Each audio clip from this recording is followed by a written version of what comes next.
actually perfect. I love when people, because the ones that don't stand up, my staff and me, those are the undecided. Well, listen, thank you very much for having me. I'm so honored to be with both Christy and Corey. They are not just conservative, they're the new generation of the conservative movement. People that have only been in Washington a couple of years, they ran for the right reason. You heard their stories.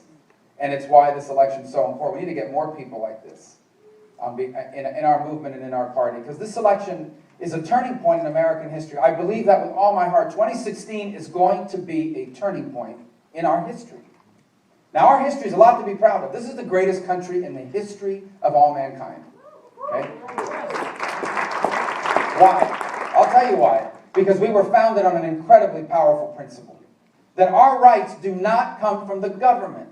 Our rights come from God. Our rights come from our Creator. That's why we believe that all human life is worthy of the protection of our laws.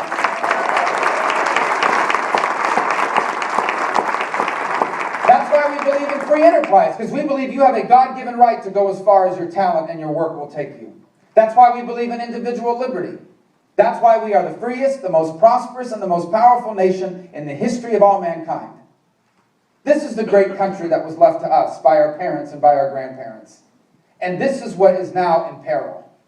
It's now in peril. You know it in your lives. Whether it's the stories that Christy heard at the checkout counter at the grocery store, or what you're feeling or I'm feeling.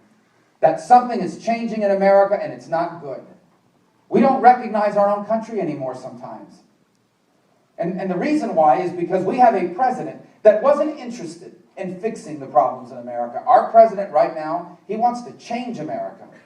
He wants to make America more like the rest of the countries in the world. I don't understand that. If you want to live in one of these other countries, move. We want to be America. So we have a president that doesn't believe in free enterprise. He doesn't. He thinks it's a greedy system where the only way you can make money is if you cheat your customers or your clients. And so he undermines it with our taxes and more government, everything, you name it. We have a president that doesn't believe in the Constitution the way that you and I do.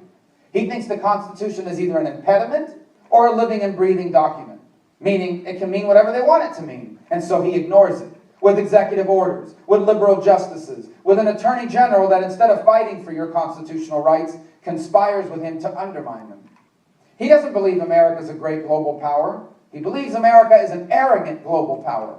And that's how you wind up with a foreign policy that we have right now. And how do I describe this foreign